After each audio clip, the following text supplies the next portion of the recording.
Hi, everyone. It is 7 o'clock on March 23rd, and this is a regularly scheduled meeting of the Finance Committee. At the beginning of the meeting, in the room, I'm joined by Councillor Charm from Ward 5 and Councillor Malachy from Ward 3. Online, I'm joined by, in a moment, Councillor Bixby from Ward 6. She in? Yep. Okay. Councillor Bixby from Ward 6. I just saw Councillor Mickley from Ward 2, Councillor Krinsman from Ward 4, Councillor Greenberg from Ward 1. And we're about to have, nope. I'm waiting for okay, now we've got Councillor Silber from Ward 8. Is that everyone? I counted out of order. Okay. So I think we have everybody. This should be pretty brief tonight. Our first item, 111-26. is a docket item, repurposing of $150,000 for the renovation of Fire Station 2 bathrooms, or bathroom, I should say. So this item was voted no action necessary by Public Facilities on March 18th. And that is because the item was missing some information and is going to be redocketed at a later date. So Commissioner Valcarce is not going to join us tonight for that reason, because it's really not ready for all of us to consider. So unless there's any other discussion, is there a motion for NAN on that item? Happy to move NAN. Okay, NAN moved by Councillor Krinsman. Any further discussion before we vote? Okay, seeing none, all those in favor, please say aye. Aye. Aye. Any opposed? Any abstentions? Okay, so we have NAN on that item. Wouldn't it be helpful instead of NAN? The request was for NAN. So I presume that it will be come back in a different format. Public Facilities also voted NAN. Okay, so item 112-26 is a request by the mayor to transfer $46,500 for accessibility improvements to complete accessible improvements at the intersection of Walker Street and Proctor Street in Newtonville. We are joined by the co-chairs of the Commission on Disability, Jack Levitt and Emma Johnsdottir, and City Engineer Vargas. Are you here as well? No. I'm representing everyone tonight. Oh, okay. So yeah, this is Jack Levitt, COD co-chair. Alfredo will join if absolutely necessary, but he had faith in me that I could speak on that for the item. Well, thank you very much for joining us. If you would go ahead and introduce us, please. Yep. So I'm Jack Levitt, co-chair of the Commission on Disability. So COD actually voted to approve this project twice. It's for curb cut accessibility project at the corner of Proctor and Walker in Newtonville. We originally voted to use CDBG funds in March of 2025, but at the time another project came up that was more urgent, so we decided to allocate those funds, CDBG funds instead to that project on the condition that we would use fines funds instead for this project. We revoted again, I believe in December, to allocate these funds, and basically the engineering division is going to move forward with two projects. Lincoln at Harrison, another accessibility project by the Elliott T-Stop, and this one, Walker and Proctor, and they want to bid them out together, so they're hoping to basically use these COD funds to be able to do that and get a discount. Otherwise, we believe it's an appropriate use of COD funds. We actually have a bit of a surplus right now, so we thought this would be a perfect project to use our funds to put toward. That's all I have for now. Okay. Do we have comments or questions from the committee? Councillor Charm. Yes, I was hoping that you could share a little bit about what some of the changes will be. I noticed, that there aren't cut curbs on that corner. So I assume that will be part of it, but can you elaborate on, what some of the... Sure. I have, I'll share my screen in a moment if I can. I can pull up the plans, and sorry, my allergies are acting up, so if people see tears, it's not anxiety or anything like that, just a March allergies. Let me pull up the plan. Can everyone see my screen? Yes. Great. So I should clarify, I'm not an engineer myself, but just to quickly pull up these diagrams. Oh, this one must be showing drainage. Okay, we'll get the. Essentially, my understanding of the project is just currently the either no curb cuts or the curb cuts there currently don't meet ADA standards, and I believe it was decided it would be oh yeah, here's a better diagram. Appropriate location. I believe there's senior housing on this street. Around the corner is the NECP former Horace Mann School, frequently traversed area. So it was decided this would be a priority location. Yep. And then here's the diagram here if anyone has any questions. Great. I have a quick follow-up question. Go ahead. Is this a normal amount to expect for, because I looked at the Google Maps and I saw that there aren't cut curbs on that corner. So is it normal to expect that, cutting 2 curbs and making them into ramps would be a $50,000 project? So I've been on the commission now since late 2023. I think they used to be slightly cheaper, more in the $30,000 range, but unfortunately, due to inflation, we're pushing more 46,000.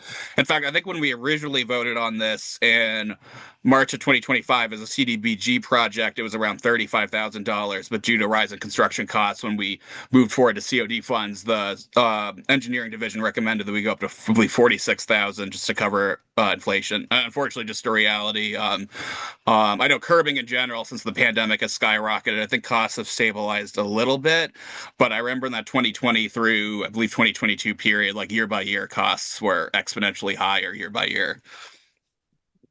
And it's not a comparable project, but just context. Over the last year, we had an installation of just like a raised table. It's like an angle up of pavement, straight pavement down, and some curbing on either side of it at the intersection of Franklin Street and Waverly, which was north of $500,000. So, we do get eye-popping numbers for this kind of work. And if I may add, Madam Chair, if you don't mind, one of my first meetings as a member of COD was the Beacon and Langley curb cuts. Those are probably 5 or 6, so guaranteed more than 2. But that project was over $100,000. I think it was in the 6 figures, and that was 3 years ago. Thank you. All set for now? Is this? Let me just recognize Councillor Mickley, and then I'll come to Councillor Malachy. Councillor Mickley. Yes, thank you, Chair. Yeah, just on the cost, are we getting multiple bids on this to make sure that we're getting the best price? Absolutely. Yeah, that's actually currently, if this project isn't going to be approved, then only the Lincoln and at Harrison curb cut project, which is being funded by CDBG funds, will move forward. And the engineering division specifically wants to do these projects together because they think they'll get a better discount if they're able to bid them out as one. Yeah, thanks. Councillor Malachy and Ms. Lemieux, I see your hand is raised as well. So let me just let Councillor Malachy ask a question and I'll come to you. Regarding, so for Mr. Lovett, what is sort of the normal balance or over the course of a year in the disability fund? And I guess the things I've been used to seeing are the events, which I think are pretty valuable and educational. And is it normal to do like an intersection a year? And if so, how do you pick them? Apologies, I just realized I was on mute. Thanks, Counselor. The reality is we've been piling up funds and we've been spending slower than we should be. We generally fund the events, so that usually is $10,000 or less per year. At one point, our account got up to I think around $150,000, and I actually at one point spoke with a member of the Massachusetts Office on Disability who oversees or advises CODs, and he said, "You guys are really putting way too much. You guys got to start spending this. So at that point, we definitely should. Okay, we want to continue doing the events, but like we got to find accessibility projects to spend money on. And this came up. We decided it was perfect because originally it was going to be a CDBG project, and then so we didn't have enough CDBG funds to allocate once we added in that additional project, which was a ramp for 2Life in Newton Center. So so this is a pretty standard use of funds, and we're hoping, even the last few years have been primarily events. As co-chair, I would hope more projects like this come up because, frankly, $150,000 for a Commission on Disabilities, it's a good sum of money, and I would think we should be spending it, not sitting on it. And how do projects come to your attention for consideration for this fund as opposed to funding out of the DPW budget? Generally every year, well, particularly with CDBG, and I suppose a little bit of crossover here, but we're staffed now by the planning department. The planning department usually solicit department heads for projects. Sometimes Parks and Rec projects come up, DPW projects come up. I mean, generally, again, I've only been on the commission for a few years now, but generally, I think we look at CDBG first, and then if it doesn't qualify, we have these funds as well. And CDBG is still geographical, certain areas of the city only qualify for it. Is that how? Oh, I see. Our CFO shaking her head. I didn't know that, to be honest, but I know it's more limited in use on what we can use it for. So I know there's stricter restrictions for CDBG. So why don't we let Ms. Lemieux weigh in? I'm sorry, Ms. Lemieux, I can see your hand up, but I can't see your image right now. So I didn't see your head shaking. That was helpful to know. Okay, well, I apologize if you don't see me. I actually see me here. I can see you. So hopefully I'm on. There were a couple of things that I wanted to mention, not necessarily the CDBG issue, but we certainly are constrained with where and what we can spend our CDBG funds on. The other reason why we've had a fairly large balance lately in this account is that the COD has not been in the habit of being able to spend large amounts of money on projects until just the past, it might be 3 or 4 years that we've changed how we fund this account. And so it used to be that the city took either 40 or 60, I forget who had which portion, but we had a 60-40 split between the city and the COD with all of the accessibility fines that we would collect. And about 3 or 4 years ago, we changed that. And now 100% of that fine revenue goes to the COD for them to supplement investments that we make. So the first comment that I was going to make is that I want you to know that there are many, many areas where the city is taking care of accessibility improvements to our sidewalks and our ramps and curb cuts. What is wonderful is that the COD then is able to look at different intersections that may or may not be at the top of the list for what we're going to be able to accomplish as a city, but they can identify those areas and then have this money appropriated for those specific intersections. So I think we have a wonderful partnership, and and at this point they have more money in these last couple of years to spend than they ever did before. So I really think that we are moving toward having a very good partnership with each other as we move forward and really put these funds to their best uses. Councilor Malachy. And 2 questions. So the funds could also be used for things like accessible play structures, playground equipment, or things like that? Absolutely, and they have been in the past. You may recall it was either last year or the year before that we did a piece of equipment for the Williams School out of these funds. And so these funds are anything that improves accessibility throughout the city. There's a pretty wide berth with whatever the COD thinks is important, generally is something that we agree with and that their funds can be used for. They're also the ones who fund our additional overtime for our police officers during the Christmas season to go out and ticket people who are parking in accessible parking spaces if they don't belong there. If they belong there, great, obviously, but if they're taking that space for someone who truly needs it, it's very unfortunate. And so the COD is the ones who come to you each year, and we add supplemental funding for our police overtime. And all of the money that the police raise as a result of those operations all go into this account as well. And didn't we just increase fine levels for a whole bunch of parking violations? And was accessible parking violations one of them? I don't know that answer for certain. I think you are correct, but I don't want to say, absolutely, because I don't recall. Yeah, I was just wondering, over time has it seems like drivers aren't behaving any better because we're still bringing in money for violations. Mm-hmm. Okay, thank you. Mr. Levitt?